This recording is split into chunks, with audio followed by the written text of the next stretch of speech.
एमआयएमचे अध्यक्ष असुद्दीन ओवैसी 2 दिवस संभाजीनगर दौऱ्यावर असतील आणि इम्तियाज जलील यांचा ते प्रचार करणार आहेत आणि संभाजीनगरमध्ये जलील यांच्या सभेचं आयोजन सुद्धा करण्यात आलंय। एमआयएमचे अध्यक्ष असुद्दीन ओवैसी यांचा 2 दिवस संभाजीनगर दौरा असेल। इम्तियाज जलील यांचा प्रचार करण्यासाठी संभाजीनगरमध्ये त्यांच्या सभेचं आयोजन सुद्धा करण्यात आलंय।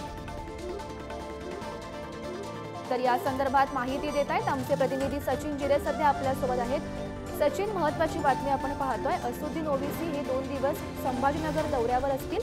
नेमकं काय स्वरूप असेल त्यांच्या दौऱ्याचं?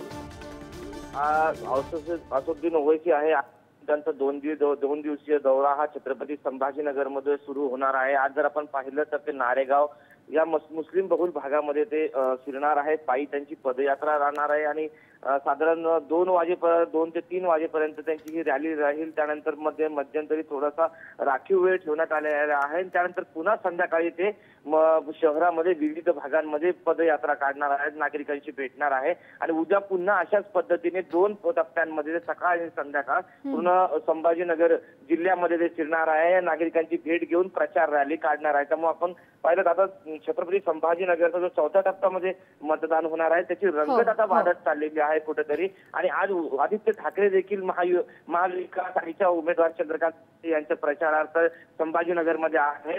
त्यामुळे कुठेतरी आता 2 महत्त्वाचे नेते आता शहरामध्ये राहणार आहेत, त्यामुळे कुठेतरी प्रचाराचा धुरा उडलेला आहे आणि मोठ्या प्रमाणात आता छत्रपती संभाजीनगरमध्ये पुढील काळामध्ये स्टार प्रचारक सभांचा धडाका लागणार आहे।